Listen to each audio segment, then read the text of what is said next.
Assalamualaikum warahmatullahi wabarakatuh. Allahumma sholli ala Sayyidina Muhammad wa ala ali Sayyidina Muhammad. Pemirsa yang dirahmati Allah, marilah kita simak ceramah dari Kiai Haji Abdullah Gimnastiar dengan tema Allah yang Maha Memberikan Keamanan. Sebelumnya marilah kita perbanyak sholawat minimal 1000 kali sehari, agar hidup kita penuh barokah dan mendapatkan syafaat kelak. Selamat menyaksikan. Bismillahirrahmanirrahim. Assalamualaikum warahmatullahi wabarakatuh. Innal hamdalillah nahmaduhu wa nasta'inuhu wa nastaghfiruh wa na'udzu billahi min shururi anfusina wa min sayyiati a'malina. May yahdihillahu fala mudhillalah wa may yudlil fala hadiyalah. Allahumma salli wa sallim wa barik ala Muhammadin wa ala alihi wa ashabihi ajma'in. Allahumma aftah lana hikmataka ya Allah wansur alaina rahmatak ya dzal jalali wal ikram. Allahumma a'inna ala dzikrik wa syukrik wa husni ibadatik. Allahumma inna nas'aluka al-huda wa tuqa wal afafa wal ghina. Rabbi zidni ilma warzuqni fahma ya Allah. La hawla wa la quwwata illa billah. Rabbi shrah li sadri wa yassir li amri wahlul 'uqdatam min lisani yafqahu qawli. Hadirin, asma Allah yang kita coba bahas adalah Al-Mu'min, yaitu Allah yang Maha mengaruniakan keamanan. Di dalam surat Al-Hasyr ayat 23, a'udzubillahi minasyaitonirrajim. Huwallahu alladzi la ilaha illahu al-malikul quddusus salamul mu'minul muhaiminul azizul jabbarul mutakabbir subhanallahi amma yushrikun. Dialah Allah, huwallahu alladzi, yang tiada ilah yang berhak disembah selain dia, illahu al-malikul quddus, dialah yang maha raja, yang maha suci, Qudusus salamun mu'minun, dialah yang maha sejahtera, yang maha mengaruniakan keamanan. Al-Muhaiminul Azizul Jabbar, dialah yang maha memelihara. Al-Aziz, yang maha perkasa. Al-Jabbar, yang maha kuasa. Al-Mutakabbir, yang memiliki segala keagungan. Subhanallahi amma yushrikun. Maha suci Allah dari apapun yang mereka persekutukan. Kalau dalam kitab ini disebut Al-Mu'min berasal dari kata Al-Iman, yang artinya pembenaran dan pengakuan. Di sini ada dua pemaknaan, yaitu Allah membenarkan orang-orang yang benar serta menegakkan bukti atas kebenaran mereka. Allah membenarkan para rasul itu hidupnya benar, keyakinannya benar. Nah, ada lagi yang lain adalah pemahamannya adalah Allah yang maha mengaruniakan keamanan. Di dalam Al-Quraisy ayat 4, alladzi at'amahum min ju'in wa amanahum min khauf, yang telah memberi makan kepada mereka untuk menghilangkan lapar dan mengamankan mereka dari ketakutan. Dan Allah lah yang mengubah. Jadi begini hadirin sekalian, lahir batin kita ini sepenuhnya adalah ciptaan Allah, didesain oleh Allah, dimiliki juga oleh Allah. Semuanya ini dikuasai oleh Allah sepenuhnya. Bukan hanya kita, yang lain juga, makhluk-makhluk lain juga. Jadi Allah tahu persis apa yang kita cemaskan, apa yang kita takuti, apa yang kita risaukan. Ujian pertama itu adalah ketakutan. A'udzubillahi minasyaitonirrajim, walanabluwannakum bisyai'im minal khauf. Jadi, dan pasti akan timpakan kepadamu bisyai'im, sedikit dari rasa takut. Jadi sebelum lapar, kekurangan harta, jiwa, buah-buahan, yang pertama diuji kita itu adalah kecemasan, takut. Seperti sekarang ini ya, takut kena COVID, takut gak punya uang, takut banyak yang takut. Takut pensiun, takut nggak laku, takut gak dapat jodoh, yang dapat jodoh takut berantakan keluarganya, yang nikah takut nggak punya anak, yang punya anak takut anaknya tidak soleh. Banyak sekali yang kita cemaskan. Dan apapun yang kita takuti, kita cemaskan, sepenuhnya diketahui oleh Allah, dan sepenuhnya yang kita cemaskan itu ada dalam genggaman Allah. Apa saja? Tidak ada satupun yang lepas dari pengetahuan Allah, tidak ada satupun yang lepas dari genggaman Allah. Nah, masalahnya adalah kenapa kita jadi tertekan, galau, nyesek sekali. Banyak yang kita cemaskan ya, walaupun sebetulnya itu sedikit dibanding dengan nikmat yang Allah berikan. Seperti kita takut kena COVID nih ya, padahal tiap hari kita sehat, tiap hari kita makan, tiap hari kita bisa tidur, bisa banyak nikmat dibanding takut COVID-nya itu.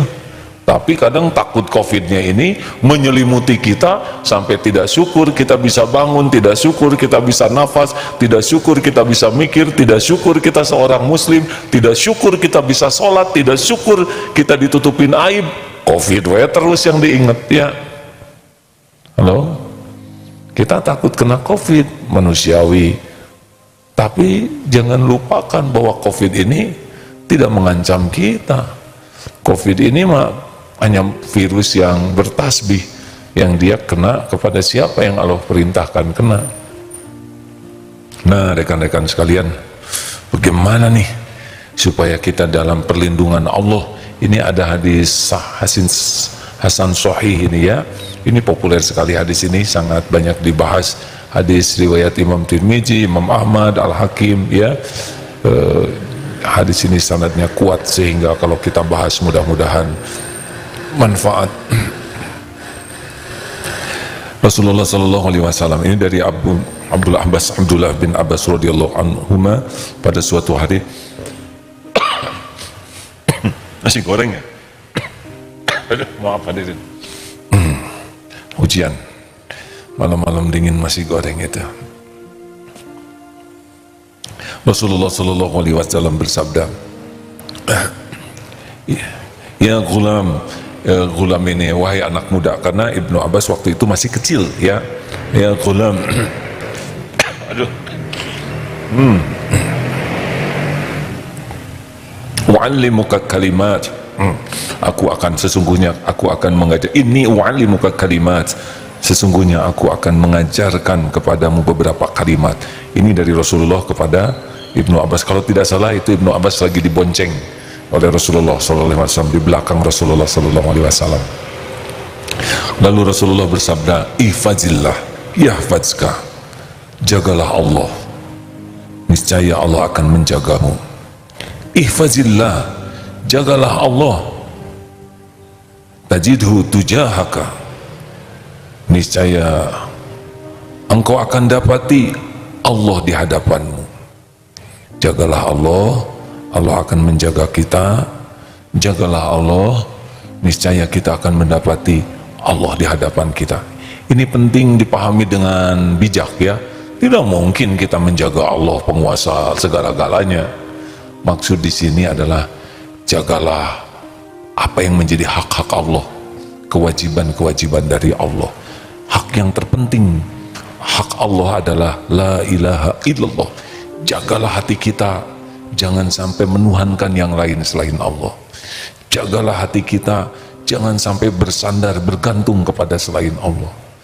Jagalah apa yang Allah sukai, karena setiap yang Allah sukai pasti baik bagi kita. Pasti, karena Allah yang menciptakan kita tahu apa yang baik untuk kita, dan apa yang baik untuk kita itu ada dalam perintah Allah. Jagalah apa yang Allah larang, jangan dilakukan, karena setiap Allah melarang sesuatu pasti sesuatu itu membahayakan bagi kita. Allah tuh pencipta kita, paling tahu keadaan kita, keperluan kita, yang baik dan yang buruk untuk kita tuh Allah tahu, karena kita tuh Dia yang menciptakan. Seperti seorang insinyur membuat robot, tahu persis ini kapan baterainya lemah, kapan harus dicas, harus dibersihkan, harus dirawat. Karena yang merancang komputer, merancang robot itu tahu kelemahan dan kekurangannya. Nah, Allah yang mendesain kita tahu nih, karena bahagia itu ciptaan Allah. Apa yang membuat kita bahagia, apa yang membuat kita mulia, apa yang membuat kita selamat, itu ada pada perintahnya. Apa yang membuat kita sengsara, apa yang membuat kita hina, apa yang membuat kita celaka, itu pada larangannya. Makanya kalau kita jaga aja itu, Allah akan menjaga kita. Jangan risaukan ya keperluan-keperluan kita, dan sebagainya. Allah sudah tahu deh. Kalau kita patuh ke Allah dengan baik, Allah jaga. Dan janji Allah itu pasti, ya. Tapi saya kok pas-pasan terus, ngomong pas-pasan sambil makan, ya. Kita ngaku kekurangan-kekurangan. Aduh, saya makannya hanya dengan tempe. Aing nyiapin tempe siapa? Tempe tuh kata kita jelek. Di Inggris, di Eropa tuh tempe tuh luar biasa mahalnya dan bergizi. Harusnya kita syukur ketemu tempe. Sulit itu hadirin. Nikmat, tapi kita jarang mensyukurinya. Nah, rekan-rekan sekalian, ihfazillah yahfazka, ihfazillah tajidhu tujahak. Allah akan berada di hadapan kita. Artinya menjadi sangat dekat pertolongan Allah, keyakinan kita. Gimana sih orang tahu dirinya dekat dengan Allah? Kedekatan seseorang dengan Allah, salah satunya di antara alat ukurnya, kita merasa Allah itu dekat. Tidak semua orang merasa Allah dekat, benar? Tidak semua. Walaupun Allah maha dekat, belum tentu orang itu merasa Allah itu maha dekat.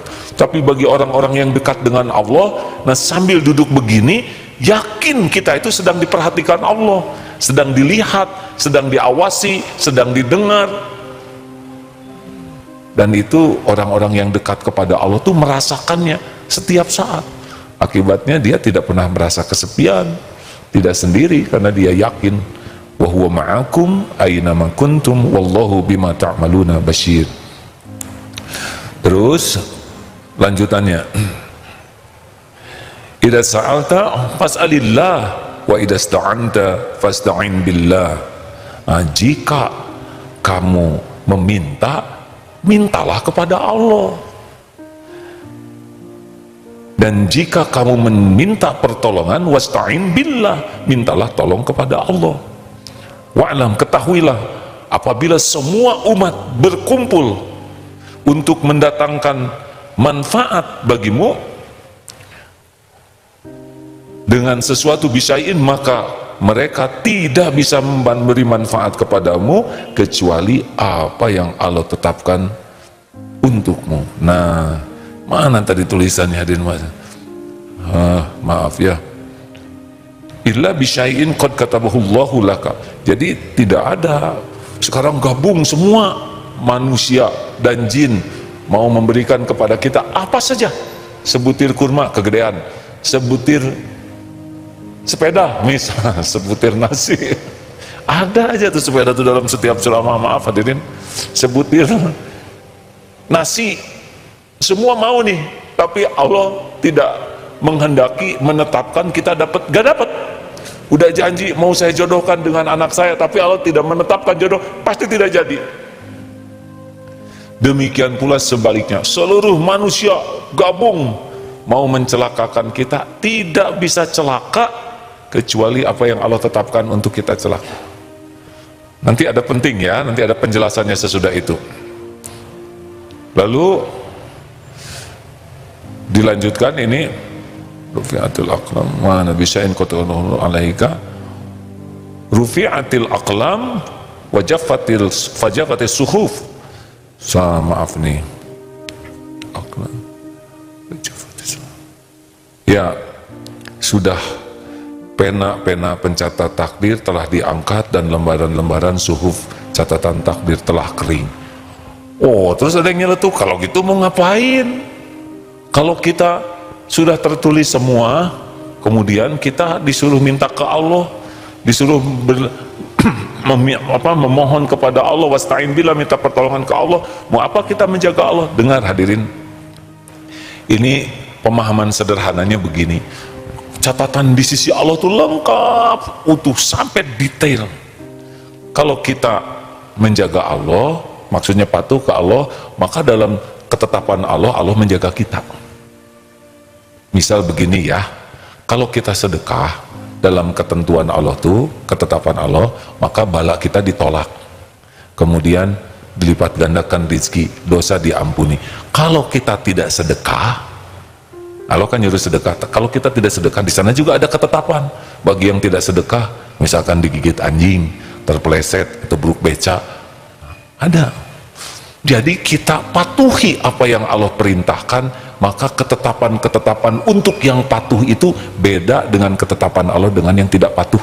Contoh, la in syakartum la azidannakum wa la in kafartum inna adzabi lasyadid. Kita bersyukur, maka di Lauh Mahfuz ditulis bagi ahli syukur itu adalah ditambah nikmatnya. Tapi kalau kita kufur, maka ketahuilah azab Allah sangat pedih. Jadi kita mah nggak usah terlalu ribet memikirkan tulisan di Lauh Mahfuz ya. Itu mah Allah dan tidak akan terjangkau oleh kita tentang takdir itu. Tapi pendekatan sederhananya begitulah ya. Jadi sudah tertulis, nah kita disuruh oleh Allah. Nah, kita ini tidak usah ribet, lakukan saja yang Allah suruh ya. Nanti ada ketentuan-ketentuan Allah yang dijanjikan Allah bagi orang yang mematuhinya. Wah, kita udah patuh, orang mau licik misalkan ke kita, nggak bisa ya kalau Allah tidak menetapkan. Tapi kenapa ada orang yang patuh tetap ditipu, tetap dicelakakan, tetap difitnah? Loh, memangnya itu jelek? Itu cara Allah menggugurkan dosa dia, cara Allah mengangkat derajat dia. Jelek tuh versi nafsu, ya kan? Dihina jelek, difitnah jelek, dipermalukan jelek. Lah Nabi Muhammad juga diperlakukan begitu. Kurang bagaimana ketaatan Nabi, kurang bagaimana sempurnanya akhlak Nabi. Tetap ada yang tidak suka, tetap ada yang membuli, tetap ada yang memusuhi, memerangi bahkan. Apakah itu keburukan? Tidak, kita jadi makin tahu kehebatan Nabi lewat perilaku buruk orang lain. Ada kalanya seseorang tuh ketahuan indah kesabarannya ketika dia disakiti. Tanpa disakiti tidak kelihatan itu kesabarannya. Ya, halo? Ada kalanya, maaf ini cerita saja ya, ada seorang dokter punya anak, Masya Allah, ini dokter mu'alaf. Anaknya ini, saya ketemu dengan dokter ini di masjid, selalu ke masjid, senang sekali baca Quran. Lalu anaknya juga, remaja SMA ini, juga senang ke masjid, bagus baca Quran terus, pinter.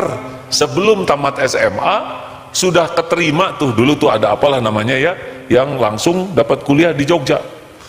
Wah, tapi ketika ujian tidak lulus. Waduh, itu bapaknya tuh, ya Allah, di mana keadilanmu? Padahal kalau diadili si bapak disambar petir mungkin ya. Tolonglah. Ibunya nangis, bapaknya sedih karena anaknya tidak lulus SMA.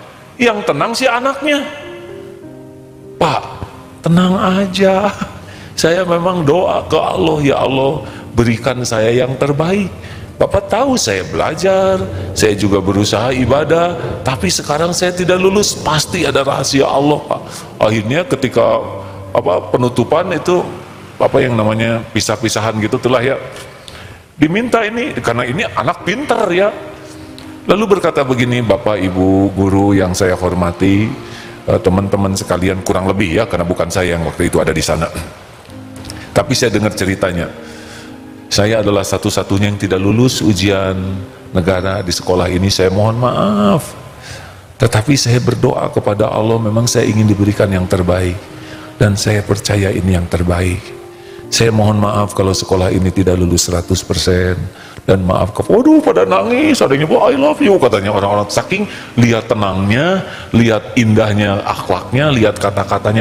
Gara-gara tidak lulus itu, maka setiap orang bisa melihat keindahan kesabarannya, ketenangannya, keyakinannya kepada Allah. Saya percaya pasti ada hikmah. Lalu dia ikut lagi ujian dan lulus normal kuliah ya, tapi dibelokkan dikit sehingga ibu bapaknya tahu anaknya lebih sabar dari ibu bapaknya, guru-gurunya tahu, sekarang kawan-kawannya tahu. Kata siapa enggak lulus merupakan keburukan. Ada caranya Allah untuk memperlihatkan kemuliaan seseorang. Halo, kenapa saudara jadi ikut mikir ya? Ini kejadian sekitar tahun 89, luar biasa. Nah rekan-rekan sekalian, jadi jangan sampai kita mengatakan semuanya udah ditulis, saya mencuri juga udah tertulis, saya berbuat maksiat juga udah tertulis. Ya di sana tertulis karena kamu mau ya, dan tulisannya juga ada lanjutannya, nanti bakal ada azabnya. Jadi jangan nyalahin Allah kalau berbuat buruk, itu pilihan kita, memang terjadi dengan izin Allah, tapi akan dipikul kita balasannya. Makanya sudah, ihfazillah yahfazka. Kita ingin ditolong oleh Allah, sudahlah, hati kita jangan berpaling. Lihat tadi diceritakan ya, saya pernah lihat anak kecil ya umurnya 1 tahun 2 bulanan itu mah noleh ke ibunya, ibunya bergerak dikit pegang, ibunya pergi ke dapur ikut ya, mau dipegang oleh, mau lihat ibunya terus lengket, tidak mau jauh. Harusnya kita lebih dari ini kepada Allah penguasa segala-galanya, betul? Ibunya kan punya keterbatasan, belum lagi jengkelnya. Allah mana jengkel ke hambanya, betul? Ibunya ngantuk, ibunya capek, ibunya juga bisa ada saatnya tidak sabar. Ibunya juga memiliki keterbatasan di dalam membahagiakan anaknya. Itu anak udah nempel ke ibunya. Apalagi kita kepada Allah Subhanahu wa ta'ala, pencipta kita, yang mengurus diri kita setiap saat, yang memberi nikmat tiap waktu, tiada bertepi. Kita lupa kepada Allah, Allah tidak pernah lupa mengurus kita. Allah tahu kita diberi nikmat tapi tidak bersyukur, Allah tahu. Allah juga tahu sholat kita tidak ingat kepada Dia, padahal kita diberikan karunia bisa sholat. Allah tahu nikmat-nikmat yang Allah berikan kepada kita, kita gunakan bahkan untuk berbuat maksiat, berbuat dosa. Allah Maha Sabar, ditutupi aib kita, orang lain tidak ada yang tahu kebusukan kita. Dan dibimbing dapat ilmu, Allah yang mengatur ilmu sampai ke kita. Dibimbing kita bisa beramal, taufik Allah yang membuat kita bisa duduk di masjid mencari ilmu. Padahal kita, siapa kita ini? Ya, selain makhluk berlumur dosa. Dan Allah menyayangi hambanya lebih dari siapapun. Kalau Allah tidak sayang kepada kita, melihat kebusukan, kehinaan kita, bisa dimusnahkan seketika dan mudah bagi Allah memusnahkan kita. Tuh. Makanya lah, hidup mah tidak usah ribet ya. Selama ini aja kita ngaco, diurus baik-baik oleh Allah, apalagi kita sungguh-sungguh kepada Allah. Walladzina jahadu fina lanahdiyannahum subulana wa innallaha lama'al muhsinin. Dan orang-orang yang bersungguh-sungguh mencari keridhaan Allah, walladzina jahadu fina lanahdiyannahum subulana, Allah benar-benar menunjukkan jalan-jalan kepada kita, dan Allah benar-benar bersama orang yang berbuat kebaikan. Jangan nanggung lah hadirin, kita belum tentu panjang umur, benar? Jangan terlalu segala dipikirkan sampai jauh mikir. Kembali ke Allah. Ingat COVID, jangan sampai kelamaan COVID. Boleh ingat, boleh, tapi ingat langsung ke Allah. Ini zaman sudah ditetapkan Allah COVID begini. Itu COVID gimana, ada varian baru, sama varian baru, mau Delta, mau siapa? Pokoknya mah Delta plus, Delta min, sama-sama apa? Sama-sama makhluk ciptaan Allah, sama-sama bertasbih kepada Allah. Emang begitu oleh Allah dibikin yang baru-baru supaya kita sadar kita teh bodoh semuanya, lemah semuanya, betul? Sedunia tuh 7 miliar, sekarang beda hidup tuh, masker di mana-mana, sampai ketemu orang, siapa ya? Saya. Oh kamu, sampai dikenalnya teh kalau pakai masker. Nah, saya berada di satu tempat yang mulai dari pindah ke tempat itu sudah ada COVID, pakai masker semua, sampai sekarang belum tahu wajahnya itu. Bayangkan kita ada zaman kenalan tapi tidak tahu wajah, sampai ketika dibuka tetap tidak kenal, baru kenal tuh kalau dipasang maskernya. Masya Allah, dulu orang yang pakai niqab tuh, wah ini apalah begitulah ya. Sekarang semuanya pakai, termasuk kita ya, lelaki juga.